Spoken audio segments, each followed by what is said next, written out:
तर मी सरांना अशी विनंती करतो की त्यांनी आमच्या सर्व मुलांना मार्गदर्शन करावं आणि त्यांच्या भविष्य उज्ज्वल होण्यासाठी त्याचा नक्कीच फायदा होईल.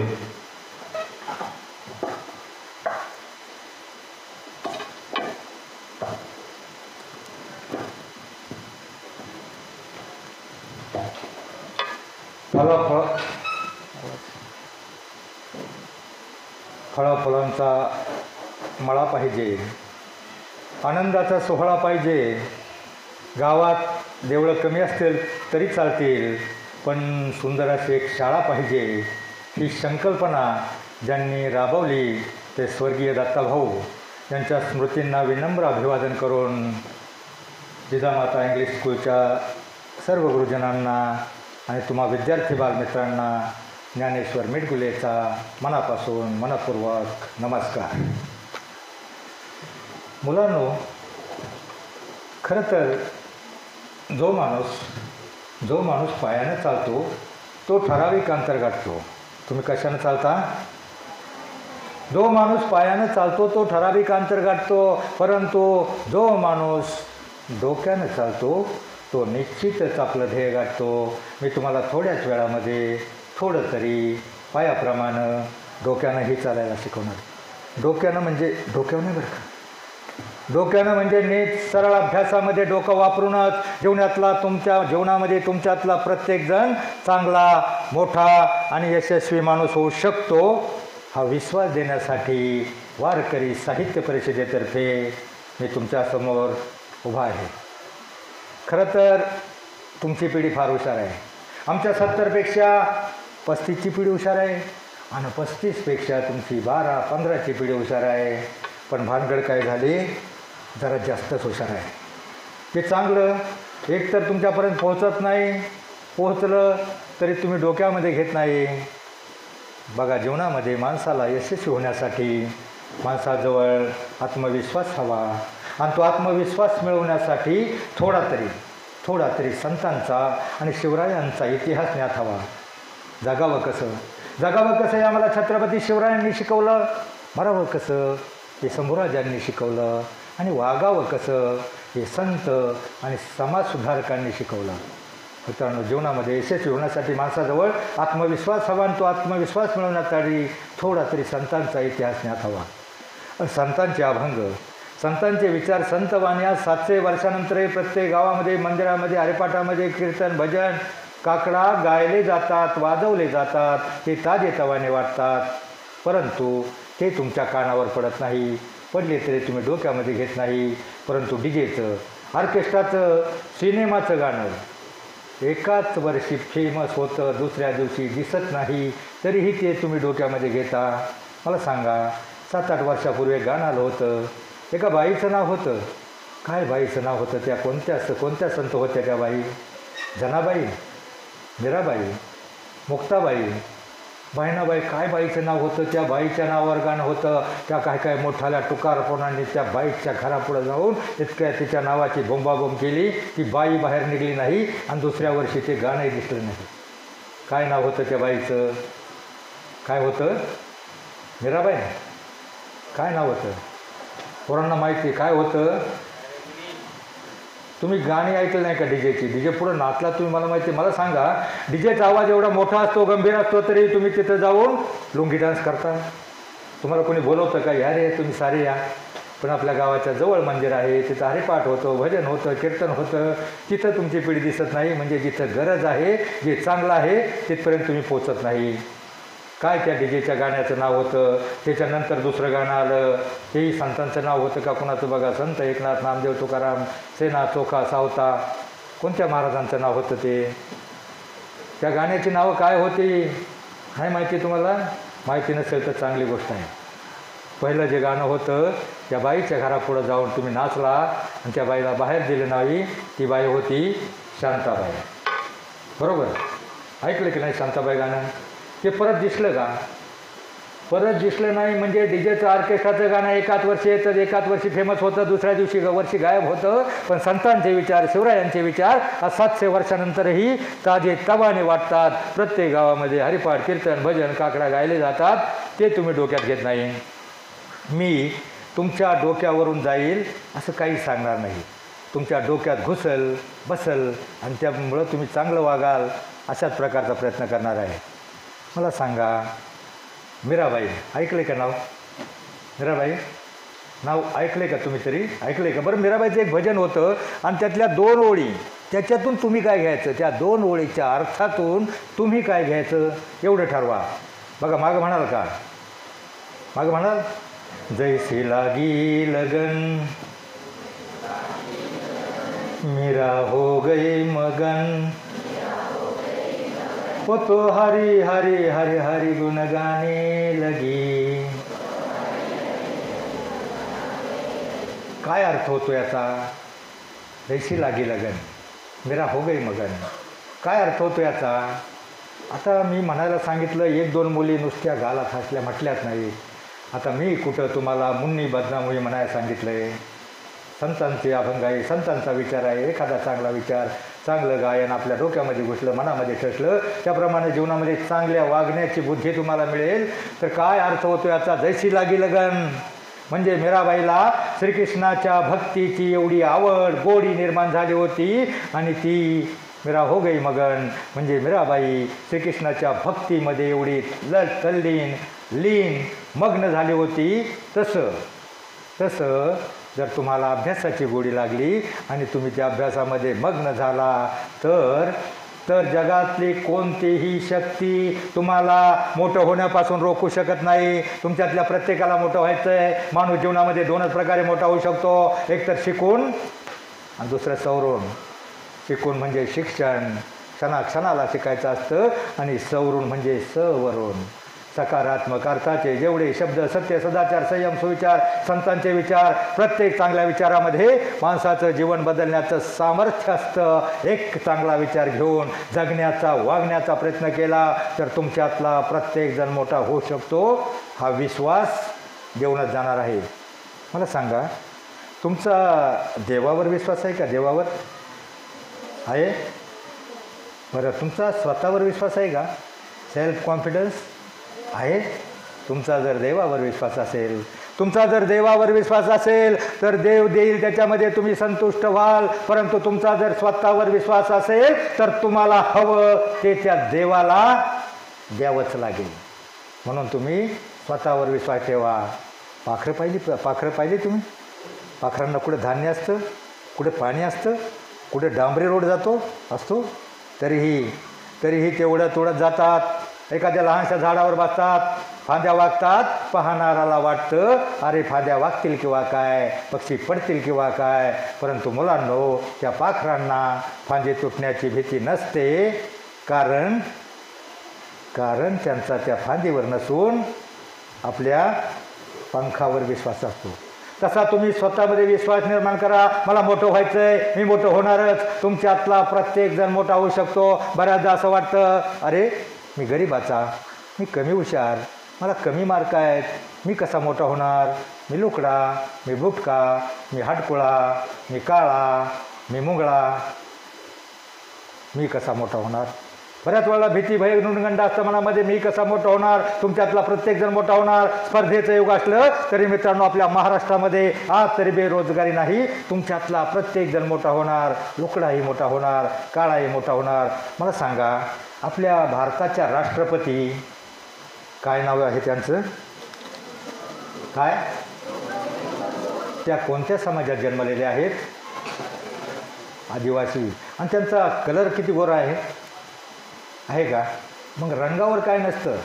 कोणत्या जातीत जन्मायचं हे आपल्या हातामध्ये नसतं. पण जन्मल्यापासून मृत्यूपर्यंत जो प्रवास असतो ना, आणि महत्त्वाचा प्रवास म्हणजे शिक्षण. हा शिक्षणाचा प्रवास किती जोमानं, नेटानं, शिकून सवरून मोठं व्हायचं हे नक्की तुमच्या हातामध्ये आहे. मित्रांनो, शिक्षण म्हणजे सुतावरून स्वर्ग गाठण्याचा मार्ग.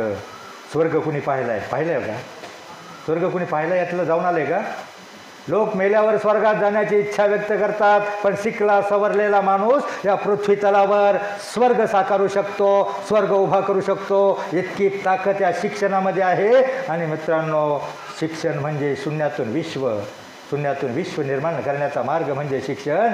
आणि शिक्षण म्हणजे विद्या ही गरिबाचं धन आहे, श्रीमंतांचा अलंकार आहे. आणि असं धन आहे जगातली कोणतीही शक्ती, जगातला कोणताही चोरटा तुमच्यापासून हेरावू शकत नाही. तुमच्याकडे 100ची नोट असेल, एखादा गाठून 2 थोबाडात देऊन काढून घेऊ शकतो, पण तुमच्या डोक्यामध्ये 29चा पाडा असेल, एखादा अभंग असेल, जगातला कोणताही चोरटा काढून घेऊ शकत नाही. आणि मुलांनो, कोणतीही बहुमजली उंच इमारती पाहिल्या का तुम्ही? 4 मजली, 10 मजली, 12 मजली, 15 मजली पाहिल्यात का नाही? कोणतीही बहुमजली उत्तुंग इमारत उभारण्यासाठी पाया पक्का असावा लागतो. आणि हे 10वीपर्यंत शिक्षण हा तुमच्या जीवनाचा पाया आहे. हा पक्का करण्यासाठी एक क्षणाचा विचार. तुम्हाला मी मागं एकदा सांगितलं, तुम्हाला पहिलीला एक गोष्ट होती, 2 लहानपणाची शर्यत लागते आणि त्यातला एक जिंकतो. कोण जिंकतो? कासव. ससा चपळ होता तरी कासव का जिंकला? काय बोध घ्यायचा या गोष्टीतून? प्रत्येक धड्यामधून काहीतरी धडा घ्यायचा असतो, प्रत्येक कथेतून काहीतरी बोध घ्यायचा असतो. याच्यातून एवढा बोध घ्यायचा आहे का त्या कासवाप्रमाणे थांबायचं नाही. रोजच्या रोज अभ्यास, गृहपाठ, होमवर्क केला तरच ही तुम्ही जीवनाची शर्यत जिंकणार आहात. तर मी तुम्हाला काय सांगत होतो, शिकून म्हणजे शिक्षण आणि सवरून म्हणजे सवरून, संतांच्या विचारावरून. आता मी तुम्हाला मीराबाईचं भजन सांगितलं, त्याच्यातून एवढं घ्यायचं. काय घ्यायचं? जैशी लागे लगन म्हणजे मीराबाईला श्रीकृष्णाच्या भक्तीची जेवढी आवड होती तेवढी आवड शिक्षणाचे निर्माण करा आणि तसे मग्न व्हा. तुमच्यातला प्रत्येक जण मोठा होऊ शकतो. जगातली कोणतीही शक्ती, अगदी चीन, पाकिस्तानसुद्धा तुम्हाला रोखू शकत नाही. असं होणार आहे का? पाकिस्तानचा आतंकवादी येईल आणि म्हणाले, बाळ्या अभ्यास करू नको, नाहीतर घालील गोळ्या, अभ्यास करून कॅप्टन होऊ नको, लेफ्टनंट होऊ नको, कलेक्टर होऊ नको, असा एखादा चीनचा सैनिक म्हणणार आहे का येऊन? कोणतीही शक्ती तुम्हाला रोखू शकत नाहीत. परंतु काही शत्रू आहेत, ते तुमच्या आतमध्ये आहेत, ते तुम्हाला मोठं होऊन देणार नाहीत. कोणते शत्रू आहेत आतमध्ये? आळस, कंटाळा, बेफिकिरी. नाही अभ्यास केला, गृहपाठ केला तर काय होईल? थोडेसे सर रागवतील. मुलांनो, तुमच्या माहितीसाठी सांगतो, सरांचं काही बिघडणार नसतं. तुम्हाला मोठं व्हायचं असेल ना, आतले शत्रू पहिले बाहेर काढा. आणि त्यापेक्षाही भयंकर, डेंजर, महाविघातक असे काय तुमचे दुश्मन आहेत. कोणते दुश्मन आहेत? मी तुम्हाला मागं सांगितलं होतं थोडक्यात. मोबाईल, TV, DJ, पाटलांचा बैलगाडा, बऱ्याच गोष्टीमध्ये तुम्ही 2-4 दिवस वाया घालवता. अभ्यास, गृहपाठ, होमवर्क मागं लागतो आणि ऑटोमॅटिक तुम्ही मागं पडता. म्हणून ते तुमचे ज्याने दुश्मन आहेत त्यांच्यापासून दूर राहा. बऱ्याच वेळा बघा, मी आत्ता तुम्हाला मीराबाईचं एक भजन तुम्हाला म्हणायला लागलं, ते जरा स्लो होतं, पण तुमच्या आवडीला बघा. तुम्हाला कसं पाहिजे? जरा फास्ट पाहिजे, डीजेच्या तालावर पाहिजे, जरासा फास्ट पाहिजे, बरोबर? मग मीराबाईचंच एक भजन होतं, म्हणाल का? आणि त्याच्यानंतर शेवटच्या वाक्याचा अर्थ तुम्हाला काय घ्यायचा आहे? शेवटच्या वाक्यातून तुम्हाला काय घ्यायचं आहे बघा. नाचुंगी नाचुंगी नाचुंगी नाचुंगी नाचुंगी म्हणा. नाचुंगी नाचुंगी नाचुंगी नाचुंगी नाचुंगी, हर गावत नाचूंगी, अपने मंदिर में बैठ बैठ कर गीता भागवत वाचूंगी. हे नाही तुमच्या डोक्यात बसलं बघा. नाचूंगी नाचूंगी म्हणलं तुम्ही बरोबर नाचाय म्हणायला लागला. परंतु अपने मंदिर में बैठ बैठ कर गीता भागवत वाचूंगी म्हणजे वाचूंगी, वाचले तर तुम्ही वाचाल.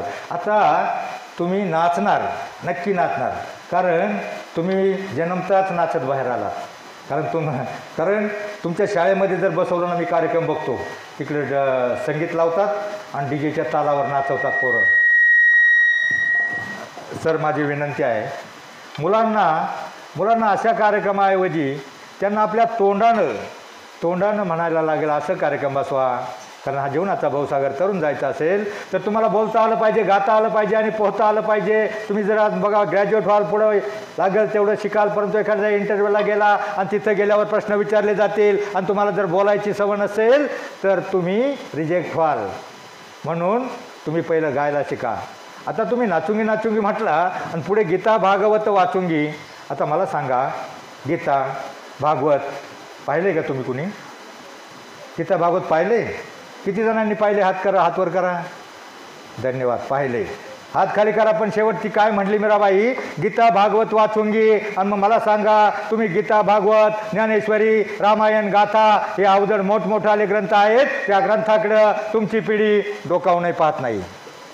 तुमची पिढी त्या ग्रंथाकडे डोकावूनही पाहत नाही. त्या ग्रंथांचा अन्वय अर्थ एवढा मोठा होता. ज्या महाभारतामध्ये गीता श्रीकृष्णानं अर्जुनाला सांगितली, का सांगितली? त्याच्या मनामध्ये प्रश्न निर्माण झाला होता. अरे, नातेवाईकांच्या विरुद्ध कसं लढायचं, अनेक प्रश्न पडले होते आणि त्याच्या प्रश्नाचं निरसन करण्यासाठी श्रीकृष्णानं गीता सांगितली. पण मुलांनो, ती गीता काही फक्त श्रीकृष्णानं त्या अर्जुनाला नाही सांगितली. त्या अर्जुनाला नाही सांगितली. तुम्ही गाई पाहिली? गाई वासरू पाहिलं? गाईचं वासरू दूध पिताना पाहिलं? गाई जर ज्या वेळेला वेते त्याला वासरू होतं आणि ते वासरू ज्या वेळेला प्यायला लागतं, प्यायला सोडतात तर मग दूध काढतात ना. मग ते वासरू म्हणजे तो अर्जुन आहे. तो वासरू त्याला प्यायला सोडतात आणि ती काय गाई ज्या वेळेला गहिवर येते, ज्या वेळेला पाणावते, पाना फुटतो, त्यावेळेला ते वासरू आखडून घेतात आणि मग जे दूध निघतं ते दूध गवळी सगळीकडे वाटतो आणि ते सगळ्यांना वाटतो. मग ही गीता अशा प्रकारे आहे. श्रीकृष्णानं प्रातिनिधिक स्वरूपामध्ये अर्जुनाला सांगितली, परंतु त्या सगळ्या जगासाठी तिचा बोध आहे. ते गीता भागवत तुम्ही आता वाचणार नाही, आता नका वाचू. कारण मला माहिती आहे इंग्लिश मिडियमला पोर्शन खूप असतो, जास्त असतो, अभ्यास जास्त असतो, तुम्हाला नाही वेळ. परंतु एक तास तुम्ही माझं ऐकताय का? ऐकणार आहे का? म्हणजे आता तुम्ही ऐकताय फक्त, पण ऐकणार आहे का? 1 तास जो तुम्ही टी व्हीमध्ये आणि मोबाईलचा 50% वापर चांगला आहे, फक्त अभ्यासासाठी वापर करा. त्यातला एक टाईम तुम्ही, मी बऱ्याच वेळेला जाता येता पाहतो, एक पोरगं, ह्या वयातलं पोरगं एखाद्या कट्ट्यावर बसलेलं असतं आणि त्याच्या बाजूला 4-5 पोरं असतात. पालक मोबाईल देत नाहीत त्याला, पण ते एकाला कोणाला तरी जे लाडकं असतं ना त्याला मोबाईल मिळतो आणि ती पोरं 2 तास त्या कट्ट्यावर बसली असतात. मी पाहतो माझ्याही कट्ट्यावर 2-4 पोरं बसले असतात, त्याच्यातलं एखादं इथं नक्की असेल. मग तो 1 तास, फक्त तो 1 तास तुम्ही ज्ञानेश्वरी, गीता भागवत, गाथा काही वाचणार नाही. एक वाद फक्त तुमच्याजवळ जर मंदिर असेल, गावात मंदिर आहे, इथं मंदिर आहे, ज्याचं घर जवळ असेल, तर तुम्ही तुमच्या बापाला, आजोबाला कोणी घरात असेल ना त्याला पण घ्या. तो जर गुटखा दारू काही जर खात पित असेल तर मंदिरात जर नेला आणि 1 तास तुम्ही ज्या अर्धा-पाऊण तास तिथं हरिपाठ होतो, त्या हरिपाठामध्ये नेऊन बसा. टी व्हीतला, मोबाईलमधला 1 तास तुम्ही, तो 1 तास जर तुम्ही त्या मंदिरामध्ये घालवला ना, तर तिथं काय होतं? मंदिरात काय देव मिळतो का? देव आहे का? देव आहे का रे? कुठे आहे देव? पाहिला का कुणी? नाही पाहिला? सगळ्यांनी पाहिला आहे. देव कशामध्ये आहे? देव कुठं आहे? आत्मा हाच परमेश्वर तुमच्या प्रत्येकामध्ये देव आहे. देवाची व्याख्या अशी आहे, म्हणजे प्रत्येकामध्ये स्वामी विवेकानंदांना देवाची व्याख्या केली, मैं उस प्रभु का सेवक हूँ जिसे अज्ञानी लोग मनुष्य कहते हैं. माणसाचं देव आहे, पण तो कोणत्या माणसात आहे? सगळ्या माणसात नाही. जो दुराचार करतो, पाप करतो, भ्रष्टाचार करतो, त्याच्यामध्ये नाही. कोणत्या माणसामध्ये देव आहे? आणि देवाची संख्या किती कोटी आहे? किती? 33 कोटी. बरोबर, 33 प्रकारची, 33 देवांची नावं तुम्ही सांगू शकणार नाही, पण 33 कोटी म्हणजे 33 प्रकारची अशी काहीतरी संकल्पना असावी. परंतु आजही माझ्या मतानं आपल्या देशामध्ये जिते जागते, हसते, खेळते, बोलणारे, बागडणारे असे 33 कोटी जिवंत देव आहेत. माहिती आहे का तुम्हाला? माहिती आहे बळू? ताट बसा. कोणाला माहिती आहे का देव ते कोणते देव ते 33 कोटी? माहिती आहे का? नाही माहिती आहे. काकेत कळसा, गावाला वळसा असं झालंय तुमचं. ते देव कोणते? तर आपल्या देशाची लोकसंख्या किती कोटी पोचली? किती कोटी? 140 कोटीच्या वर पोचलेली असताना त्यापैकी बालवाडीपासून मास्टर डिग्रीपर्यंत जी आकडेवारी आहे ना, सरकारी आकडेवारी, ती बरोबर 33 कोटी आहे. निष्पाप, निरपेक्ष, सात्विक, निर्भय वृत्तीचे जे तुम्ही विद्यार्थी आहात ना, तुम्हीच खरे देव आहात. आणि तुमच्यातलं देव पण टिकवण्यासाठी, जगवण्यासाठी, जागवण्यासाठी माझा हा छोटासा प्रयत्न ज्ञानियाचा. ज्ञानी याचा वातुक्याचा वंश तुमचा तोच आहे. ज्ञानी याचा वातुक्याचा वंश तुमचा तोच आहे. आपल्याही रक्तात थोडा ईश्वराचा अंश आहे. ईश्वर देव म्हणजे तरी काय असतं? आत्मा हा परमेश्वर. आणि कोणता आत्मा? तो निष्पाप, निरपेक्ष, सात्विक, निर्भीड आहेत. आता तुम्ही खरोखर देव आहात. फक्त तुमच्यातलं देव पण जाऊन देऊ नका. वाईट गुण, वाईट संगत, वाईट विचार असं काही येऊन देऊ नका. त्या देवाला तुम्ही मानत असाल तर देवाकडं एकच मागा. काय मागा? इतनी शक्ती हमें दे ना दाता,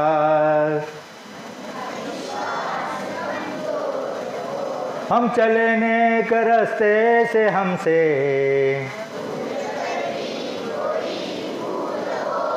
बरोबर. भूल कर भी कोई चुकून सुद्धा आमच्याकडून कोई मिस्टेक होऊ देऊ नको, चूक होऊन देऊ, भूल होऊन देऊ नको. काय अर्थ होतो याचा?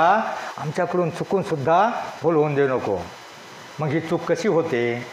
कोणत्या प्रकारे होते चूक? एखाद्या वाईट तिच्या संगतीने होते, एखाद्या वाईट व्यसनांच्या संगतीने होते, एखाद्या वाईट मित्राच्या, वाईट संगतीच्या, दुर्गुणी, कुविचार जे घुसतात ना, सगळीकडे भडका झाला आहे. आज सगळीकडे आग पेटली, वणवा लागला आहे, समाज प्रदूषण झालं आहे, सगळ्याकडे डोंब उसळला आहे आणि तो वणवा जवळ येत चालला आहे सामाजिक प्रदूषणाचा. आणि तो जवळ येत असताना आपली आई म्हणजे हरणी, आई म्हणजे ती आई नाही बरं का. आतमध्ये टी व्हीमध्ये व्यस्त आहे ती आई नाही. आतमध्ये टी व्हीमध्ये व्यस्त आहे आणि पोराच्या हातात मोबाईल दिला आहे. पोरगं बाहेर 1 वर्षाचं मोबाईलमध्ये मस्त आहे. ती आई पकडा. किंवा ती एक हरणीचं पाडच बाहेर असतं. सगळीकडून आज जंगलामधून आग यायला लागली, वणवा भडकला आहे आणि तो वणवा त्या पाडसाच्या जवळ येतोय. तो वणवा जवळ येतोय. आता वणवा जवळ असताना त्या आगीतून, जंगलातल्या आगीतून एक वाघोबा पळत आला. आगीतून वाचण्यासाठी वाघोबा पळत आला आणि पळत येताना त्यानं पाहिलं ते हरणीचं पाडस बाहेर उभं आहे. बाहेर हरणीचं पाडस त्याला दिसलं. आता तो त्याच्याकडे धावणार, शिकार करणार. त्याच वेळेला घराच्या आडोशाला एका झाडाच्या आड एक शिकारी आहे. एक शिकारी त्या पाडसाकडे नेम धरून, बाण धरून बसलेला आहे. आता मला सांगा, शिकारी त्या पाडसाची शिकार करणार आहे, त्याचा 1 दिवसाचं खाद्य मिळेल. वाघोबा तिकडून त्या हरणाची शिकार करायला टपलेला आहे. त्यालाही भूक लागली आहे आणि सगळीकडून वणवा पेटलाय, आग आली, आग पसरली. त्यामध्ये ते पाडस भस्मसात होणार आहे. मला सांगा, ते पाडस कसं वाचणार आहे? काही शक्यता आहे का वाचायची? वाचू शकतं का? नाही वाचू शकत. शेवटल्या प्रश्नाचं उत्तर घेऊ आपण. पण मला सांगा, mobile, T V, DJ, headphone असे अनेक प्रकारचे वाईट शिकारी तुमच्याकडे तुमची शिकार करण्यासाठी टपलेले आहेत. जे चांगलं आहे त्यातलं तुम्ही घेत नाही. जे चांगलं आहे त्यातलं तुम्ही घेत नाही. वाईट प्रकारचे मित्र, अगं कुसंगतीचे वाईट वागणारे मित्र तुमच्याकडे बाण धरून तुमची शिकार करायला तुम्हाला त्यांच्या वाईटपणामध्ये मिसळण्यासाठी नेणार आहेत. पाटलांचा बैलगाडा. काय झालं आहे, आमच्या भागाला इकडे कमी आहे, इंग्लिश मिडियमला आहेत, पण आमच्या भागातली 10वीचे 80-90% मार्क पडलेली पोरं त्या बैलगाड्याच्या मागं 4-4 दिवस जातात किंवा पुढाऱ्याच्या मागं 4-4 दिवस हिंडून धाब्यावर खाऊन पिऊन बिघडतात. मुलांनो, आईला, बापाला तुम्हाला घडवण्यासाठी तुमची उष्टी खरकटी काढावं लागतात. बालवाडी, अंगणवाडी, प्राथमिक शिक्षण, कॉलेजपर्यंत घडवण्यासाठी 20 वर्षे लागतात. पण तेच तुम्ही ते शिकारी, पुढारी, ते बैलगाड्यावाले तुमची शिकार करण्यासाठी फक्त 1 दिवसामध्ये तुम्हाला बिघडवतात. एखाद्या वरातीमध्ये तुम्ही गेला तर तिथं त्या वरातीमध्ये तो मालक तेव्हा त्याची कुणाला मिसळ पाव चहा पाजायची अवकात नसते, दानत नसते. पण आपल्या पोराची वरात जोरात व्हायला पाहिजे म्हणून तो 10-20 बॉक्स असतो आणि मग ते DJ वाजला का तुमच्यासारखी पोरं, तुम्हाला डेंजर, खतरा, धोका, परिणाम काही माहीत नसतो. ते औत्सुक्य म्हणून तुम्ही हरिपाठाला जात नाही, पण त्या DJ पुढं नाचायला जाता आणि तिथं नाचून ज्या वेळेला तुम्ही दमता ना, मग त्यावेळेला तो शिकारी तुमचा नेम करण्यासाठी टपलेला असतो. तो म्हणतो, अरे घे थोडं टॉनिक आहे, तू घामेजलाय, दमलाय वाटतं, पार थकलाय वाटतं, धापा टाकतोय, घे म्हणल्यावर तुला त्या टॉनिकचा परिणाम माहीत नसतो. आणि मग तू हौस म्हणून, एक उत्सुक म्हणून, कुतूहल म्हणून ते टॉनिक घेतो आणि ते टॉनिक जो घेतो ते 1 दिवसात बिघडतो. तुमच्या आईवडिलांना घडवायला तुम्हाला 20 वर्षे लागतात, पण तोच शिकारी तुमची शिकार 1 दिवसात करतो. मला सांगा, तुम्ही कसे मोठे होणार? तुम्ही कसे मोठे होणार? तुमचे जानी दुश्मन आहे, तुम्हाला फार आवडतात. DJ, TV, मोबाईल, काय मालिका असतात. मुलगी दुसऱ्या दिवशी सांगते, मॅडम माझं डोकं दुखत होतं म्हणून होमवर्क झाला नाही. पण तिनं डोकं कुठं लावलेलं असतं? कुठं लावलेलं असतं? माझ्या नवऱ्याची बायको. काय मालिका आहेत, कशाला डोकं लावता तिथं? तो 1 तास तुम्ही ना 1 तास हरिपाठामध्ये आपला बाप दारू बी गुटखा खात असेल त्याला हरिपाठाला घेऊन जा. तुम्ही जर माझं हे एकच वाक्य ऐकलं तरच तुम्ही वाचणार आहात, तरच तुम्ही वाचणार आहात. एका जागतिक तत्ववेत्याचं भविष्य आहे, एका जागतिक तत्ववेत्याचं भविष्य आहे. मागं कोरोना आला ना, किती कोटी लोक मेली माहिती आहे देशात? आकडेवारी कमी होती, कोट्यावधी लोक गेली. मागं भोपाळला वायू गळती झाली होती, माहिती आहे का? ऐकले का? तुम्ही नसाल त्यावेळेस, तुमच्या जन्माच्या अगोदर भोपाळला वायू गळती झाली होती. कोट्यावधी लोक मेली आणि कोट्यावधी अपंग होऊन पडलेत.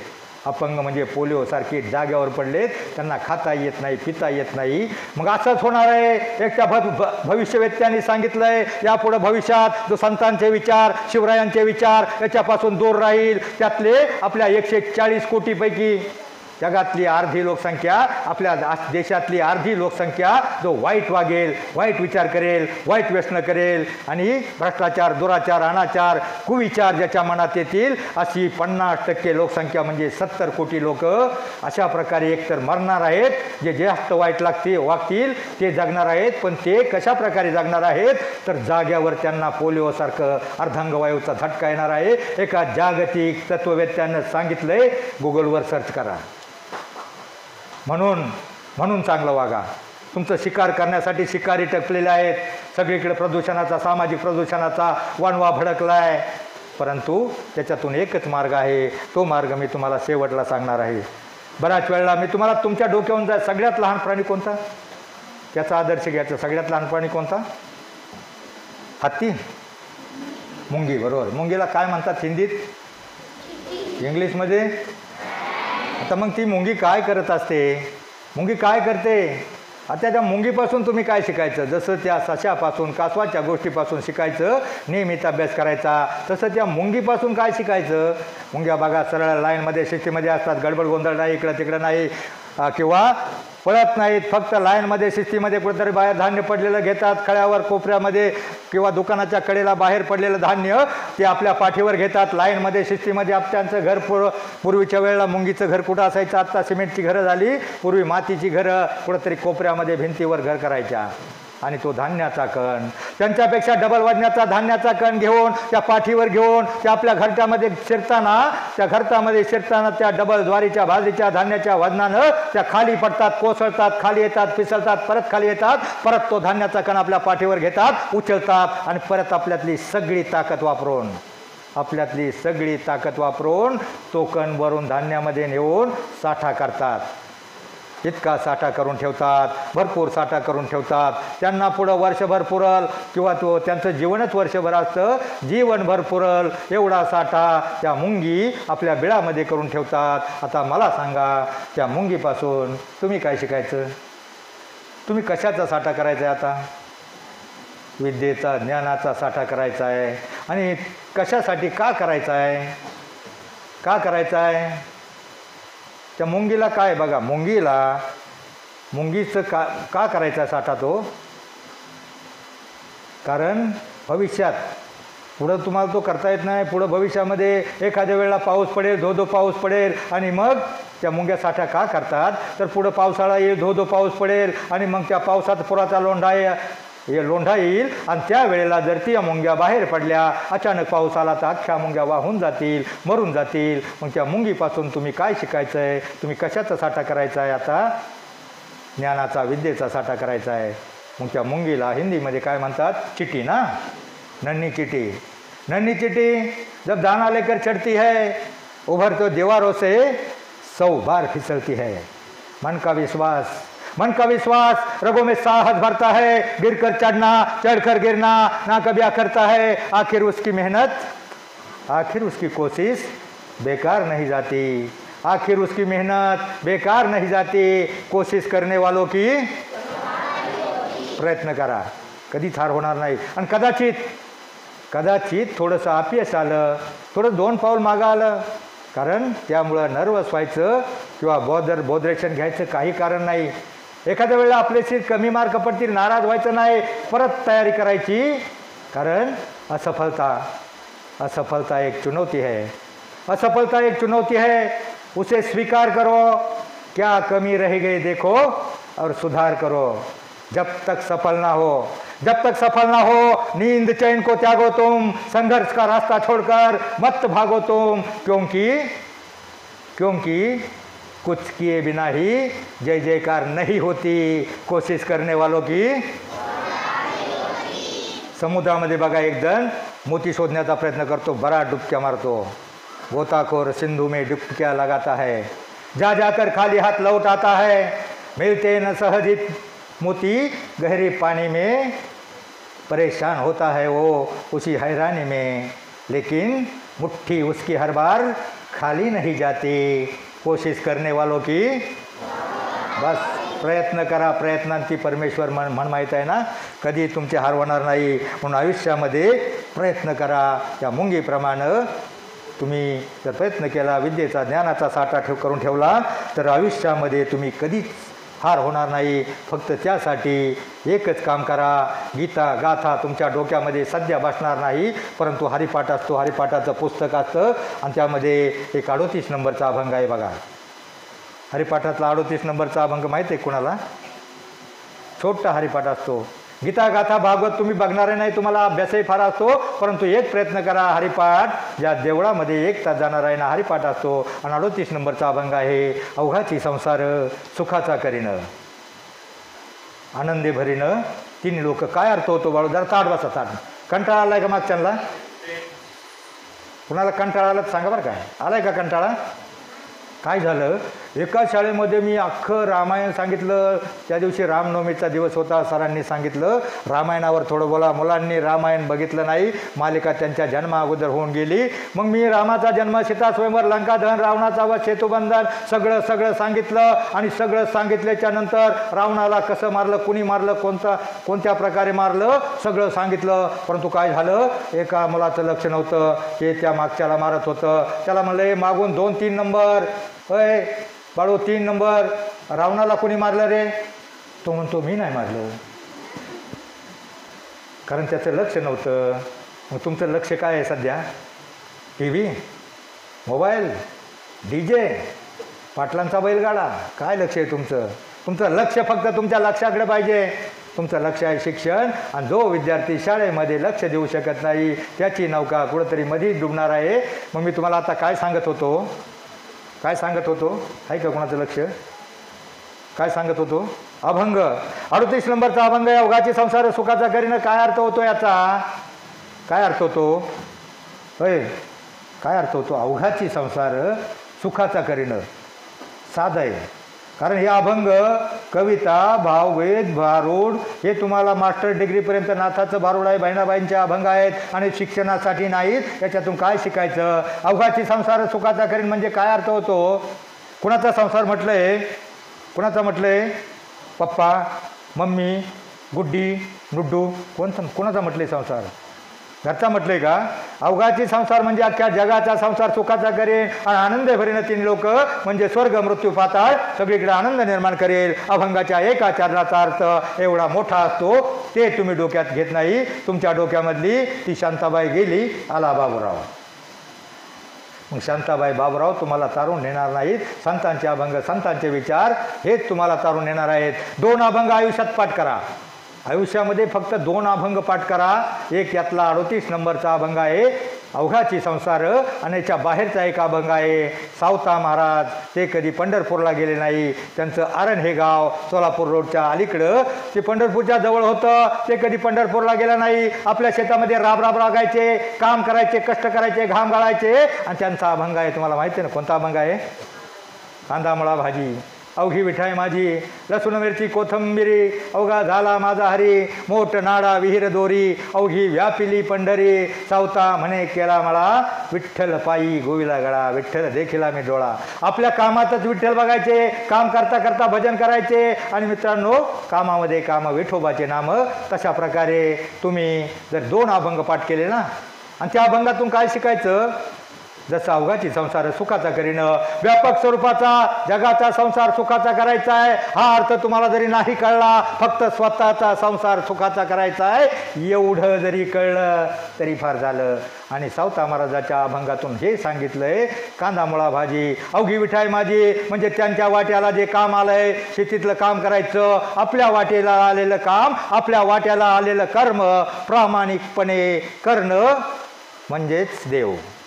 म्हणजे शिक्षकाच्या वाट्याला जे काम आलंय ते त्याने प्रामाणिकपणे करणं शिकवण्यात त्यांचा देव आहे. आणि तुमचा देव कशात आहे? कशात? शिकण्यामध्ये, अभ्यासामध्ये, विद्या ग्रहण करण्यामध्ये तुमचा देव आहे. आणि सर मी प्रत्येक शाळेमध्ये सांगत असतो, सांगत असतो, शिक्षक शिकवतात, शिक्षक सगळे चांगले शिकवतात, जीव काढून शिकवतात. कारण आता सगळीकडे स्पर्धेचं युग झालं आहे, पण शिकवत असताना त्या शिक्षणाचा मोबदला तुम्हाला पगार मिळतो. बरोबर, पगार मिळतो. तो काही इनफ नसतो, पगार काही पुरेसा नसतो, तरीही तुम्ही जीव काढून शिकवता. पण त्यापेक्षाही मी प्रत्येक शाळेमध्ये सांगत असतो शिक्षकांना, बघा आपण घरामध्ये दूध घेतो का गवळ्याकून? कुणी आपण घरात घेतो ना दूध? मॅडम घेता ना दूध सगळे गवळ्याकून? 1 लिटरची 2 मापं टाकतो गवळी. किती टाकतो? आपलं लक्ष असतं, अरे हा भरलेलं टाकतोय का रिक्त टाकतोय, आपलं लक्ष असतं हा किती माप टाकतोय. परंतु तिची 2 मापं झाल्याच्या नंतर गवळी नंतर एक वरचं माप टाकतो, वरचं एक्स्ट्रा माप टाकतो. आपलं लक्ष असतंय, अरे आज गवळ्यानं आपल्याला एक्स्ट्रा माप टाकले. आणि मग त्याच्यामुळं तुमच्या मनाचं समाधान होतं. मग ह्या पिढीचं समाधान व्हायचं असेल, ही पिढी यशस्वी व्हायची असेल तर मॅडम सर तुम्हाला एक एक्स्ट्रा माप टाकावा लागेल. ते माप म्हणजे संस्काराचं. संस्काराच्या मापाशिवाय ही पिढी सुधरूच शकत नाही. तुम्ही पाहिलं 10-15 वर्षापूर्वी एक करोडपतीची अवलाद 2.5 कोटीची गाडी घेऊन कुठंतरी खाल्लं पिल्लं काहीतरी वाईट आणि 2 माणसाला उडवलं, गुन्हा दडवण्याचा प्रयत्न केला. बाप, आई, आजोबा सगळे 4-6 पोलीस आणि 4-6 डॉक्टर आणि काही पुढारी कामाला लावले. कशामुळं? फक्त संस्कार नाही त्या घराण्याला. बरोबर, मग संस्काराची गरज आहे. ह्या पिढीला संस्कार द्या. बस 2 मार्क कमी पडली तरी चालतील, त्यांच्या डोक्यामध्ये संस्कार भिनू द्या. कारण आपली भारतीय संस्कृती 7 समुद्रापलीकडे ख्याती अशी आपली भारतीय संस्कृती, आपल्या भारतामध्ये समाज व्यवस्था, कुटुंब व्यवस्था, संस्कृती इतकी आदर्श आहे, जगाला हेवा वाटवावा. आम्ही पंढरपूरला जातो, आता वारी आहे, वारीत पंढरपूरला जातो. मला सांगा 17-18 वारकरी जातात. आम्हाला कुठं तिथं देव मिळतो का? दर्शन होतं का? नाही होत. अहो तिथं कळसाचं दर्शन घ्यायला तरी ढकलतात पुढं, दर्शन होत नाही. पण देव कशात मिळतो आम्हाला? देव नेमका कशात आहे? कारण आम्ही जाताना आमचे सफेद कपडे बघितल्यावर आम्ही एका टायरवाल्याकडे गेलो पंक्चर काढायला, हवा भरायला पंक्चर काढायला. आणि मग त्या टायरवाल्याला आमची सफेद कपडे पाहून जरा तो शिकलेला होता, त्याला हुक्की आली यांची उडवावा. तो म्हणला क्या आप लोग बेकार में ही इधर उधर घूमते, टाइम पास करते, भगवान है क्या, भगवान देव है क्या, भगवान कहीं है, आपको मिला क्या? मैं बोला मिला तो नहीं लेकिन है. बोला कैसा है, किधर है? बोला पंढरपुर में है इसलिए तो जा रहे हैं. वो आपने देखा नहीं बोलते है, कैसा है? आम्ही त्याला म्हटलं पंढरपूरला आम्हाला दिसला नाही पण आहे. मग आम्ही हवा आहे ना सगळीकडं, हवा सगळीकडे आहे ना. त्याला म्हटलं हवा सगळीकडे आहे ना, हवा सगळीकडे आहे पण ती दिसती का? मग हवा सगळीकडे असतानाही आम्ही ती का भरली नाही? आम्ही तुझ्याकडे टायरमध्ये हवा भरायला का आलो? तर तुझ्याकडे प्रेशर आहे, तुझ्याकडे प्रेशर आहे. तसं त्या पंढरपूरला प्रेशर आहे. आमचा वारकरी एकदा गेला ना 15 दिवस तो चालतो, ज्याला चालता येत नाही तो उड्या मारत जातो. आणि ती एनर्जी, ती ऊर्जा त्याला वर्षभर 360 दिवस 350 दिवस त्यांना शेतामध्ये काम करण्यासाठी पुरवते. म्हणजे देव म्हणजे ऊर्जा आहे, एक शक्ती आहे, ती सगळीकडे आहे. आपल्याला लाईट दिसते का या वायरमधून येताना? पण लाईट आहे. तसं देव सगळीकडे आहे, प्रत्येकामध्ये आहे, चराचरामध्ये आहे. एक अंधश्रद्धा निर्मूलन समितीच्या माणसानंही असाच प्रश्न केला. त्यानं लेक्चर दिलं. एका कार्यक्रमाला मी गेलो होतो, जरा 25-30 वर्ष झाली असतील. त्यानं इतकं लेक्चर दिलं, इतकं फास्ट बोलला आणि इतका तो वक्ता होता. वक्ता अगदी पटवून दिलं लोकांना. आधी खडाखड भाषण केलं. अंधश्रद्धेवर श्रद्धा नाही, देव नाही, सगळं नाही, ते सगळं काही भूलभुलैया आहे, सगळं खोटं आहे. त्याने अंधश्रद्धेवर इतकं भाषण केलं. आणि ते भाषण ऐकल्यावर आता मला थोडं भाषणाची आवड, मी म्हणजे माझ्या जागी दुसरा माणूस होता, त्या माणसानं त्याला विचारलं हो साहेब, काय तुम्ही भाषण केलं, काय वक्तृत्व तुमचं, काय तुमची वक्तृत्वामध्ये ताकद आहे, सगळी लोक खेळून ठेवले. अहो एवढं तुम्हाला कसं काय जमतं, एवढं तुम्हाला कसं काय जमतं त्यानं विचारलं. तेव्हा तो अंधश्रद्धा निर्मूलन समितीचा मानव नावाचा माणूस म्हटला ही सगळी देवाची कृपा. म्हणजे देवच नाही या विषयावर भाषण दिलं आणि तो म्हणतो देवाची कृपा. म्हणजे देव आहे, सगळीकडे आहे, चराचरामध्ये आहे, तुमच्या आमच्यामध्ये आहे. कुठे शोधशी रामेश्वरानं, कुठे शोधशी काशी, हृदयातले भगवंत राहिला. आपल्या हृदयात देव आहे, फक्त ते शुद्ध ठेवा, पवित्र ठेवा. हरिपाठाला गेल्यावर तिथं काय देव मिळणार नाही. हरिपाठ पाहिला का तुम्ही म्हणताना लोक, तिथं बघा 15-20 माणसं असतात, अर्धी इकडच्या बाजूला उभी असतात, अर्धी इकडच्या बाजूला उभी असतात. एक जण म्हणत असतो देवाची आद्वारी, दुसरा काय म्हणतो, देवाची आद्वारी व्हा विटेवारी. काय म्हणतो दुसरा, हरिमुखी म्हणा, हरिमुखी म्हणा, पुण्याची गणना कोण करी. तिसरा म्हणतो आसोनी संसारी जीवेवेगो करी. चौथा म्हणतो, म्हणजे एका पुढं एक म्हणत असतात आणि ते म्हणत असताना काय होतं, ते म्हणत असताना त्यांचं लक्ष कुठं नसतं. आपल्याला पुढं काय म्हणायचं आहे, ह्या देवळामध्ये पुढं काय वाक्य आहे, हरिपाठामध्ये काय वाक्य आहे, हेच त्याच्या डोक्यामध्ये विचार असतो. त्यावेळेला संसारातल्या प्रपंचातल्या कोणत्याही अडचणी कटकटी, जगातल्या कोणत्याही व्यथा समस्या त्याच्या डोक्यामध्ये नसतात. त्यावेळेला त्याचं मन, डोकं, चित्त, बुद्धी शांत, एकाग्र, पवित्र होते. म्हणजे त्याच्यातच देव निर्माण होतो. देव कुठं आहे, आपल्यातच आहे. मग माझी विनंती आहे, फक्त 1 तास जो तुम्ही मोबाईलमधला, टी व्हीमधला 1 तास जर हरिपाठाला गेला किंवा घर लांब असलं तर घरात हरिपाठ म्हणा. किंवा मित्रांनो, मी भजनातला कार्यकर्ता, मला 100% भजन येत नाही. आता तुम्ही म्हणला इतनी शक्ती हमें देना माता, आणि पुढलं काय शेवटचं काय होतं वळ, हम हर बुराई से बच के रहे हम. बरोबर, मी भजनातला कार्यकर्ता, मला 100% भजन येत नाही. 2000 सालाच्या दरम्यान शिक्रापूरला भजनाची स्पर्धा होती आणि भजनाची स्पर्धा असताना तिथं असताना माझ्यासारख्यानं काय प्रयत्न केला, मी 11वा खेळाडू. म्हणजे इथले सगळे बघा चव्हाण वगैरे मोठमोठे गायक आहे, ते पुढे म्हणायचे, एक मागं म्हणणार लागतो ना त्याला कोरस म्हणतात. मग मी इथं चौकात मंदिरासमोर उभं होतो. आमची गाडी गावातून येणार होती, आमची गाडी गावातून. काही कंटाळा आला आहे का, तर ताहड बसा. कारण ह्या एका तासामध्ये जर तुमची बॅटरी फुल चार्जिंग झाली नाही तर लग्न झाल्यावर तुमचा काहीच उपयोग होणार नाही. लग्नापर्यंत टिकल इतनी बॅटरी तुमची चार्जिंग करून देणार आहे. लग्न होईपर्यंत टिकल. एका तासात, हा 1 तास तुमच्या जीवनातला सगळ्यात महत्त्वाचा तास असेल. पहिला तास कोणता बघा, आपल्या देशातले एक शोकांतिक आहे मुलांनो. प्रत्येक गावामध्ये 10 ते 15% मुलांची लग्न होत नाहीत. ती का होत नाहीत, काय कारण मुलींची संख्या 10% कमी आहेत, पण ती कोणत्या मुलांची होत नाहीत, जी मुलं आत्ता टंगळमंगळ करतात अभ्यासामध्ये, आपलं करिअर करत नाहीत, मध्ये तिकडे पाटलांचा बैलगाडा किंवा पुढाऱ्याबरोबर फिरतात, वाईट मित्राबरोबर जातात आणि बिघडतात, आपलं करिअर घडवत नाहीत, बेकार राहतात आणि मग त्या मुलांची लग्न होत नाहीत. म्हणून मी खरं तर मुलींपेक्षा मुली समजदार असतात, तुमच्यासाठी जास्त जीव काढतोय.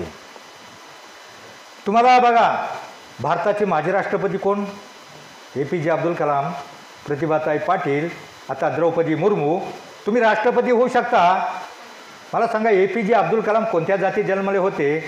अहो त्यांची परिस्थिती अशी होती, जात तर सोडा, त्यांना लहानपणी खायला अन्न नव्हतं घरामध्ये, इतकी गरिबी होती, दारिद्र्य होतं. ते पेपर टाकायचे, पेपर टाकता त्यांना त्या पेपरचे जे रद्दी आहे ना, त्या रद्दीमधले लेख वाचायचे आणि ते लेख वाचून त्यांच्या मनामध्ये प्रबळ इच्छाशक्ती जागृत झाली. अरे मी संशोधन करायचं आहे आणि भारतातले मिसाईल मॅन आणि आदर्श राष्ट्रपती म्हणून जे APJ अब्दुल कलाम आहे ना, त्यांच्या शिक्षणासाठी कॉलेजला जाण्यासाठी पैसा नव्हता आणि पैसा नसल्यामुळे त्यांच्या बहिणीनं त्यांच्या सोन्याच्या बांगड्या मोडल्या. तेव्हा त्यांचं शिक्षण झालं आणि मुलांनो ते आदर्श राष्ट्रपती झाले. ते ज्या वेळेला रिटायर झाले त्यांच्याकडे 4-6 ड्रेस पलीकडं काही नव्हतं. आपल्या भारताचे माजी राष्ट्रपती कोण होते? लाल बहादूर शास्त्री. किती उंच होते? एकदम कमी उंची. मग ते राष्ट्रपती, ते आपले पंतप्रधान होते, ते रिटायर झाले. त्यावेळेला त्यांच्यावर 63 रुपयाचं कर्ज होतं. मग हे असे आदर्श व्यक्तिमत्व. मी म्हणतो राष्ट्रपती नाही तुम्ही APJ अब्दुल कलाम होणार, नाही तुम्ही प्रतिभाताई पाटील होऊ शकणार, राष्ट्रपती नका होऊ, पण कमीत कमी पती तरी होण्याची लायकी बनवा. कारण हीच खरी समस्या आहे. कमीत कमी पती होण्यासाठी तुम्हाला तुमचं करिअर केलं पाहिजे, चांगलं सेटल झालं पाहिजे, कोणताही व्यसन नाही पाहिजे. गोवा गुटखा दारू किंवा जे वाईट शिकारी तुमच्यावर टपलेले आहे ना, शिकार करण्यासाठी तुमच्यावर झडप घालण्यासाठी वाईट व्यसनं आहेत ना, त्या व्यसनांपासून तुम्ही दूर राहिलं पाहिजे. चांगलं वागलं पाहिजे. चांगलं वागलं तर तुमच्या देव आहे आणि तुम्ही देव आहात. मला वाटतं बराच वेळ झालेला आहे आणि तुम्हाला कंटाळा आलेला असेल. आला आहे का? नाही आला? बरं ठीक आहे, मग काही अडचण नाही. तुम्हाला भगतसिंग माहिती आहे? भगतसिंग, संभाजीराजे माहिती आहे? ज्ञानेश्वर माहिती आहे? मुक्ताई माहिती आहे? मग मला सांगा, ज्ञानेश्वरांनी ज्ञानेश्वरी लिहिली 16व्या वर्षी. कितव्या वर्षी? 16व्या वर्षी. आणि त्यांना ज्ञानेश्वरी लिहिण्यासाठी प्रवृत्त करणारी मुक्ताई 9 वर्षाची होती. किती वर्षाची? बघा, संन्यासाची पोरं त्यांच्या आईवडिलांना देहांतप्राच्या शिक्षा झाली. कुणी त्यांना भिक्षा वाढत नव्हती, कुणी त्यांना जोगवा वाढत नव्हता. उपाशी मरायची वेळ आली होती. एक दिवस ज्ञानदेव भिक्षा मागण्यासाठी गेला आणि त्याची भिक्षा विसोबा खेचर नावाच्या कर्मठ ब्राह्मणांना उधळून दिली. उधळून दिल्यावर तो असाच म्हणला, नको भिक्षा, तर त्याला भूक लागली होती. इंद्रायणीच्या पात्रामध्ये पाणी प्यायला उतरला. पाणी पित असताना विसोबा मागा आला, त्याच्या पेक्टामध्ये लाथ घातली. तो नदीच्या चिखलामध्ये, गाळामध्ये, पाण्यामध्ये पडला. त्यानं विसोबांना विचारलं, काका का मारलं? त्यावेळेला विसोबा म्हणले, संन्यासाच्या कार्ट्या इंद्रायणी बाटवतोस असं म्हणून त्याला मारत मारत बाहेर काढलं. तो हमसतच धावतच घरी आला. कुटीमध्ये शिरला आणि कुटीमध्ये शिरला तसं त्याने ताटी बंद करून घेतल्यावर 9 वर्षाच्या मुक्ताईनं काटका गोळा करता असताना पाहिली. धावत जवळ आली. अरे म्हणे, दादा दार उघड, ताटी उघड, दरवाजा का बंद केला आहे? तो काहीच बोलला नाही. मुक्ताईनं फटीतून डोकावून पाहिलं. त्यावेळेला त्याच्या सगळ्या कपड्यांना चिखल लागला होता. आणि त्यावेळेला मुक्ताई म्हणली, अरे दादा तुझ्या कपड्यांना चिखल काय झालं? त्यावेळेलाही तो काही बोलेना म्हणल्यावर मुक्ताई म्हणली, अरे काय झालं दादा? दार उघड, मी तुझी कपडे धुते, काय झालं? तो काही बोलेना म्हणल्यावर, दादा मला सांग, माझी शपथ. त्यावेळेलाही त्यानं अर्ध सत्य सांगितलं. काही नाही ग मुक्ते, इंद्रायणीच्या पात्रामध्ये पाणी प्यायला उतरलो, पाय घसरून पडलो, परंतु त्याच्या बोलण्यातलं अर्ध किंवा ती सत्यता त्याला जाणवली नाही. आणि ती बोलण्यातली वेदना जाणून ती म्हणली, नक्की काहीतरी झाले दादा, सांग, तुला माझी शपथ आहे म्हणलेला. आणि मग त्यावेळेस सांगितलं, काही नाही गे मुक्ते, इंद्रायणीच्या पात्रामध्ये पाणी प्यायला उतरलो, विसोबानं लाथ मारली, पाण्यामध्ये पाडलं. आता मला सांग, माझा काय गुन्हा होता? त्यावेळेला मुक्ताई म्हटली, अरे मग जाऊ दे ना दादा, दार उघड, मी तुझी कपडे धुते. मला सांगा मुलींनो, तुमच्या भावाला जर कोणी मारलं असतं बाहेर, तर तुम्ही म्हटलं असता, अरे सोपान दादा, निवृत्ती दादा, चला आपल्या ज्ञानाला कोणीतरी मारले, त्याचं टाळकं फोडू म्हणला असता ना? तुम्हाला राग आला असता. पण ती आदिमाया शक्तीचा अवतार होती, ज्ञानी होती, गुणी होती. आणि मग ती म्हणजे, अरे जाऊ दे ना दादा, दार उघड. तरीही ज्ञानदेव दार उघडेना. आणि दार उघडेना म्हटल्यावर ती आलाप करू लागली. ती म्हटली, अरे दार उघड, तू ज्ञानाचा समुद्र आहेस. आणि मग ती आलाप करू लागली, ज्ञानाचा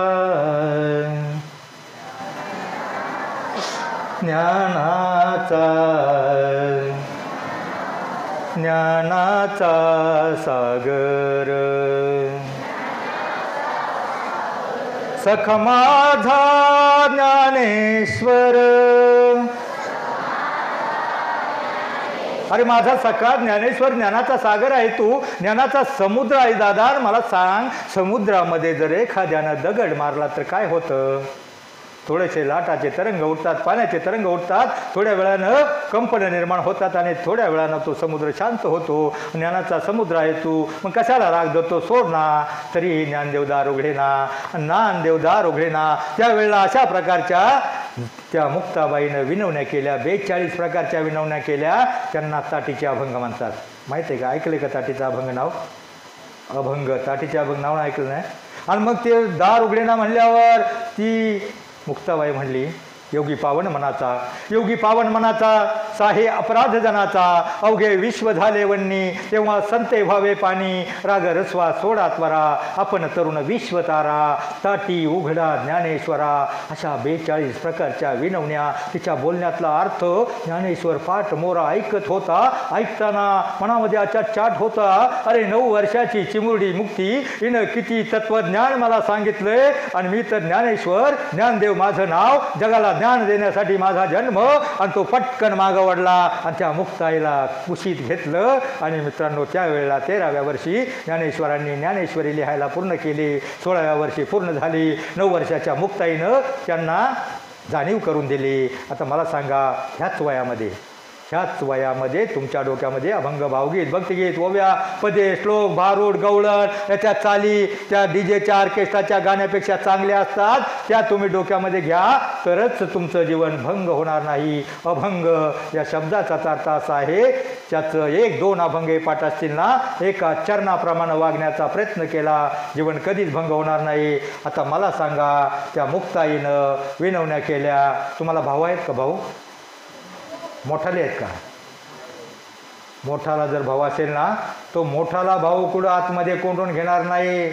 तो मोठा भाऊ कुठं असेल, तुम्ही आतमध्ये अभ्यास करीत असाल, तुमचे आई वडील कुठं दमून खपून गेलेले असतील, कामावून आले असतील, 9-10 वाजलेले असतील, आणि तो तुमचा भाऊ कुठंतरी बाहेर भटकत असेल, कुणीतरी शिकारी त्याची शिकार करण्यासाठी वाईट संगतीच्या मित्राबरोबर भटकत असेल, तुम्ही अभ्यास करत असाल, 10-11 वाजता तो भटकून येईल, आणि मग तुम्ही दरवाजा लावला असाल, आणि मग तो तुमचा भाऊ तुम्हाला म्हणेल, मुक्ते दार उघड. म्हणजे उलटा प्रकार आहे इथं. मग तो भाऊ तुम्हाला म्हणेल, मुक्ते दार उघड. मग तुम्ही त्याला काय तत्त्वज्ञान सांगायचं? दार उघडायचं, पण त्याला सांगायचं, दादा तुला पटतं का? अरे आपले आईवडील दिवसभर काबाड कष्ट करतात, आपल्याला शाळा शिकवण्यासाठी खर्च करतात, जीवाचं रान काढतात, हाडाचं पाणी करतात, रक्ताचं पाणी करतात, आणि तू बाहेर भटकतोस. अरे शिक, अभ्यास कर, कशाला बाहेर भटकतोस? कुणीतरी शिकार करेल तुझी, कुणीतरी झडप घालाल तुझ्यावर. मग हे तत्त्वज्ञान तुम्ही तुमच्या भावाला सांगायचं आहे. तो ज्ञानदेव तुम्हाला तुमचं ऐकेल. मला सांगा, आज शेवटचे तुम्हाला एक सांगतो, तुम्ही सगळ्या मुक्ताई आहात. असं समजा, तुम्ही सगळ्या मुली कोण आहात? आणि तुम्ही सगळे ज्ञानदेव आहात. सगळे तुम्ही ज्ञानदेव आहात. आता वर्षामध्ये तुम्ही सगळे भाऊ आहात, तुम्ही सगळ्या बहिणी आहात. तुम्ही एक हे करा, वर्षात 2 सण येतात. बहीण भावाच्या पवित्र नात्याचे 2 सण असतात. कोणते सण असतात? रक्षाबंधन, भाऊबीज. बरोबर, तुम्ही भावाला ओवाळता. भावाला ओवाळल्यावर भाव आईपतीप्रमाणे तुम्हाला एखादे लहान मुलगी असली तर चॉकलेटचा पुडा देतो, किंवा मोठी मुलगी असली तर एखादा ड्रेस देतो, गिफ्ट देतो, 100 रुपये टाकतो ना. पण त्यावेळेस तुम्ही भावाला म्हणा, तू मला एक गिफ्ट काही नाही दिलं तरी चालेल. तुम्हाला समाजामध्ये शांतता, अत्याचार व्हावा असं वाटतं का? अन्याय, अत्याचार मुलीवर व्हावा असं वाटतं का?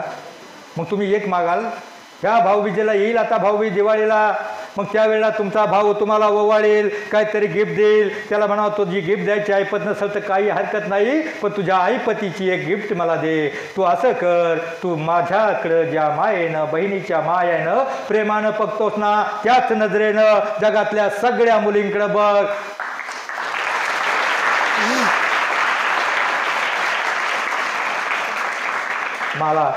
मला जर कोणी छेडलं, तर तुला राग येईल ना? मला जर छेडलं ना, तुला राग येईल ना? मग दुसऱ्या मुली, प्रत्येक कुणाची तरी बहीण असते.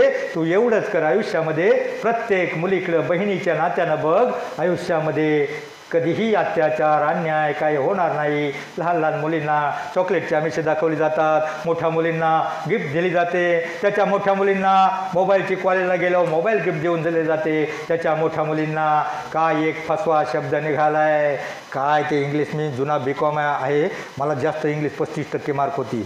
काय एक शब्द निघाला आहे फसवा, कॉलेजला गेल्यावर एखादा भाड्या भेटेल आणि तो तुम्हाला म्हणाल, काय इंग्लिशमध्ये एक फसवं वाक्य आहे, आय काय यू. काय वाक्य आहे ते? आय काय यू. काय वाक्य आहे? काय आय काय यू. एखादा जर तुम्हाला म्हटला ना आय काय यू, तर त्याला म्हणायचं, तुझ्या आईला माझ्या बापाकडे घेऊन ये, आणि मग काय ते ठरवू. मृगजळ आहे, सगळीकडे भडका उडालेला आहे. आपल्या कॉलेजला गेल्यावर आपल्या देशातल्या मुली अनेक प्रकारची प्रलोभनं दाखवून लव जिहादच्या नावाखाली त्यांना पटवून फसवून बाहेरच्या देशामध्ये नेऊन विकल्या जातात 25-30 लाखाला. म्हणून मुलींना आयुष्यामध्ये लोभाला, मोहाला, प्रलोभनाला बळी पडायचं नाही. एका व्याख्यानामध्ये मी सगळं सांगू शकत नाही, अशी 8 व्याख्यानं सांगितली ना मी. पार कॉलेजच्या मुलींना सांगतो, BEdच्या सांगतो, D.Edला सांगतो, रामायण सांगतो. रामायणामधला एकच एकच प्रसंग सांगतो. कोणता प्रसंग? सीता वनवासात होती. वनवासात असताना तिने एक हरण पाहिलं. सकाळच्या वेळेला चकाकणारं हरण पाहिलं आणि हरण पाहिल्यावरती रामाला म्हणली, प्रभो मला त्या हरणाच्या कातड्याची चोळी हवी. रामाला वाटलं अरे एवढं राज होय, मला 1 मिनिट, त्याला 2च मिनटं घेतो, मला माहिती आहे तास होत आला आहे, मला जाणीव आहे, फक्त ताट बसा, मला फक्त या मुलींना सांगू द्या मला 4 नातवंड आहेत, मला 4 नातवंड आहेत, माझी एक नात 7वीला आहे, नातू 8वीला आहे, ह्याच लाईनमध्ये सगळे आहेत. आणि तुमच्या माहितीसाठी सांगतो, कोरेगावला एक स्पर्धा होती, भगवद्गीतेवर प्रश्न होते, माहिती आहे का कोणाला, ऐकली का मॅडम? स्पर्धा होती, माझी नात त्यावेळेला 6वीला होती गेल्या वर्षी, आणि त्यावेळेला माझ्या नातीला प्रवेश मिळत नव्हता, कारण ती स्पर्धा 15 ते 22 वयोगटातील होती, म्हणजे 10वीपासून शेवटपर्यंत शिक्षण. परंतु माझ्या नातीला आम्ही कोरोनाच्या काळामध्ये अख्खा हरिपाठ करून घेतला, ज्ञानेश्वरी ऐकवली, भगवद्गीता ऐकवली, माझ्या मुलाला सगळं करून घेतलं. 11 वर्षाचं वय तिचं, त्याला स्पर्धेमध्ये घेत नव्हते, पण मुलानं म्हटलं ह्या त्याला जाऊ द्या, नाही आमचा नंबर येऊ द्या. ती स्पर्धेमध्ये उतरले, 70 पैकी 58% मार्क तिला मिळाली. BAच्या MAच्या मुलाला 47च्या पुढे मिळाली नाही. माझ्या नातीचा गेल्या वर्षी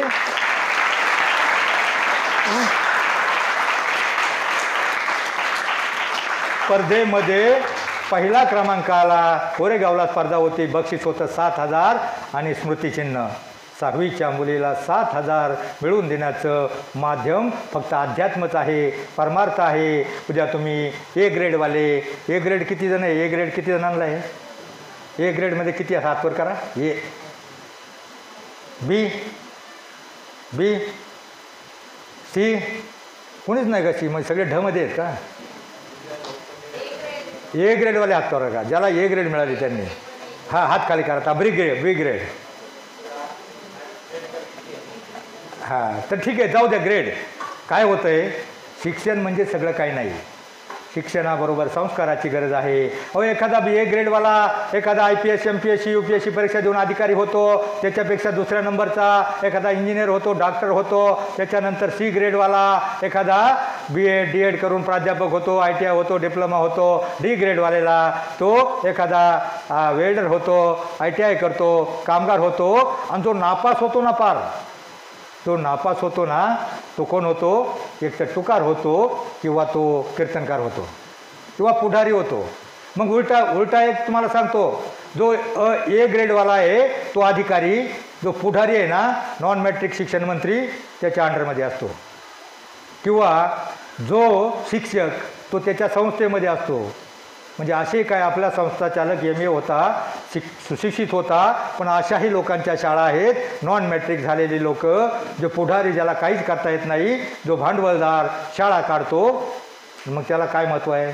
म्हणून मला सांगा, तो एक शिक्षक होतो, शिक्षकही त्या पुढाऱ्याचा येतो. आणि सगळ्यात शेवटी ज्याच्यामध्ये अध्यात्म परमार्थ 2-5 अभंग पाठ आहे, ज्याला थोडंसं बोलता येतं, ते 50% कीर्तनकार 10वीचे आतले आहेत. आणि त्या सगळ्या कीर्तनकारांच्या तो पुढारी पाया पडतो, ऑफिसर पाया पडतो, अधिकारी पाया पडतो. म्हणून सांगतो, एक जोड प्रश्न, जोड तुम्हाला तुमच्या नोकरीला चांगलं लागाल, शिक्षक व्हा, प्रोफेसर व्हा. असा नांदेडचा एक शिक्षक आहे, इथं आपलं कीर्तन झालं होतं, एका कीर्तनाचे 50,000 घेतो, त्याला पगार 1 लाख रुपये आहे. 1 तासामध्ये, 2 तासामध्ये, 1 दिवसामध्ये. मग अध्यात्म ही जोडी घ्या, 2 अभंग पाठ करा, बोलायला शिका, चांगली नोकरी मिळवा, काही बना, पण दोलांना संतांचे विचार तुमच्याबरोबर ठेवा. मी आता तुम्हाला काय सांगत होतो, शेवटचं माझं राहिलं, कारण मी स्पर्धेमध्ये आम्ही चाललो, अभंगाची स्पर्धा होती, परंतु मी इथं झाडाखाली इथे एका घरापुढे उभा होतो, आणि त्या घराच्या बाजूला एक कुणाचं घर होतं, ते एका बेवड्याचं घर होतं. आता मी म्हटलं आपण कोरस कोडून म्हणायचा, मी प्रयत्न करत होतो मागं. बघा, स्पर्धेमध्ये साधं म्हणून चालत नाही, स्पर्धेमध्ये साधं म्हणून चालत नाही. कानडा राजा पंढरीचा म्हणा. बरं जाऊ द्या, काय तुम्हाला कसं पाहिजे? तुम्हाला जरा फास्ट पाहिजे, फास्ट डीजेच्या तालावर. छुन्नुक छुन्नुक टाळ वाजवी, पाटामधलं पाणी, प्राणपाखरा संग गातो, तुझी विठ्ठला गाणी. विठ्ठल विठ्ठल जय हरी विठ्ठल. टाळ्या वाजवा. विठ्ठल विठ्ठल विठ्ठल विठ्ठल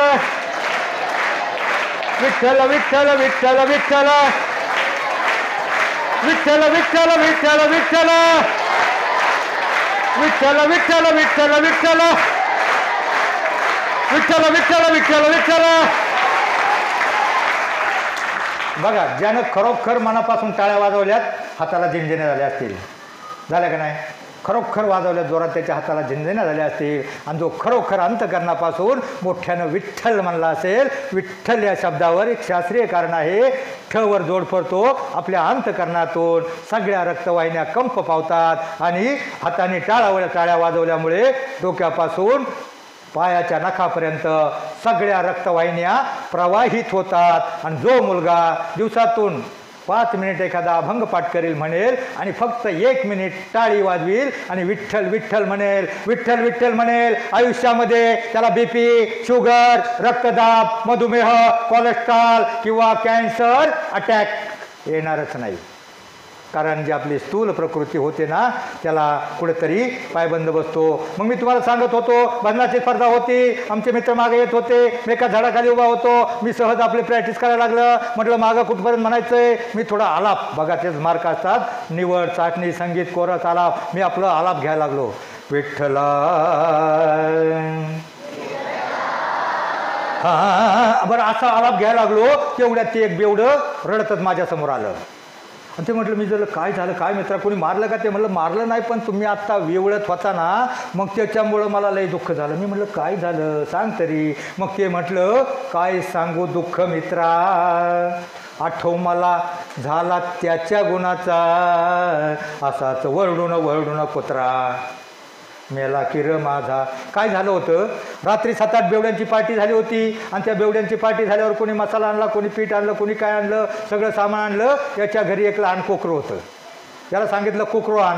त्यानं ते कोकरू नेलं का काय नेलं. पार्टी झाली आणि सकाळी जेव्हा त्याची उतरली, सकाळी ती घरं डोळं चोळीत आलं. आणि डोळं चोळीत आल्यावर त्यानं कोकरू दानात पाहिलं. आणि ते बायकोला म्हटलं, हे कोकरू इथं कसं? तेव्हा बायको म्हणली, त्या कोकराचं मरू द्या, पण रात्री तुम्ही कुत्रं एवढं वरडत होतं, कुठं नेलं उतरून?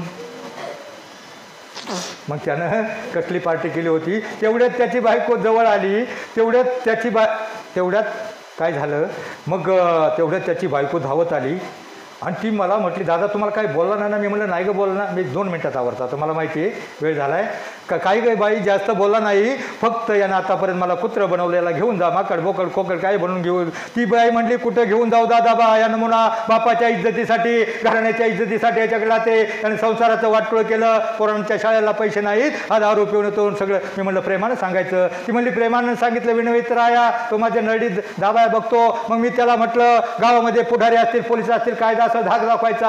आणि मग ती म्हटली, दादा ते पण करून बघितलं. त्याला मी धाक दाखवला. म्हटले, सरकारनं बंद केला दारूचा गुत्तांग, दारू प्यायला कोठून मिळेल आता, प्याल तेव्हा हातामध्ये पडेल बेडी, आता तरी सोडा ही दारू ताडी. धाक दाखवलं, सोडली असेल का त्यानं? सोडली असेल का? मग त्याने छाती पुढं काढली आणि ते उलटं म्हणतंय, त्या सरकाराच्या बापाला कोण ग भेटो, तो हवालदार बेवडा माझ्यासोबत पेतो. आम्हा दोघांची, म्हणजे मला सांगायचं तात्पर्य एवढंच आहे, एवढा माणूस बिघडला तो आयुष्यात सुधरू शकत नाही. तुम्हाला घडवण्यासाठी आईवडिलांना 20 वर्ष लागतात. म्हणून कोणत्याही शिकारीच्या बळी पडू नका. मला मित्रांनो, ते शिकारी म्हणजे हे पुढारी, वरातीवाले किंवा DJ वाले, ते शिकारी किंवा तो वाघ आहेत ना, ते तुमचे मित्र तुमची शिकार करायला टपलेत. हा आमच्यापेक्षा अभ्यासात पुढं आहे, त्याला कसा गाठवायचा आहे. आणि जे सामाजिक प्रदूषण आहे ना, अन्याय अत्याचार सामाजिक प्रदूषण, जे समाजामध्ये अनिती कुनीती कुविचार, ते सगळं वनवा पेटला आहे. आणि हा वनवा शांत व्हायचा असेल तर एकच चमत्कार व्हायला पाहिजे, कुठंतरी परमार्थाचा वारा सुटला पाहिजे, परमार्थाचा वारा सुटला पाहिजे. आणि त्यावेळेला काय झालं पाहिजे, परमार्थाचा वारा सुटून अध्यात्माची वीज ज्या वेळेला ह्या पिढीवर, बाहेरच्या बाळावर कडाडेल, त्यावेळेला संस्काराचा पाऊस पडेल. आणि तो संस्काराचा पाऊस पडला तरच तुमची पिढी वाटणार आहे. म्हणून मुलांना आयुष्यामध्ये 2 अभंग पाठ करा, 1 तास चांगल्या हरिपाठामध्ये घाला, चांगलं वागा, चांगलं जगा, चांगलं शिका. म्हणून म्हणतो, शेवटचं शिका इतकं, आयुष्य शिका इतकं, डिग्र्या कमी पडतील, जगा इतकं आयुष्य कमी पडेल. दौडा असे कम नशिबाचा फासा निखळून पडेल. परंतु मुलांनो, प्रयत्न इतका करा, त्या विठ्ठलाला, त्या देवाला, त्या परमेश्वरांना तुम्हाला देणं भागच पडेल, देणं भागच पडेल. जय हिंद, जय महाराष्ट्र.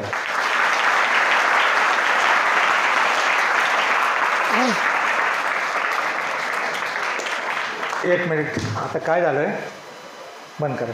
मला जे सांगायचं होतं ना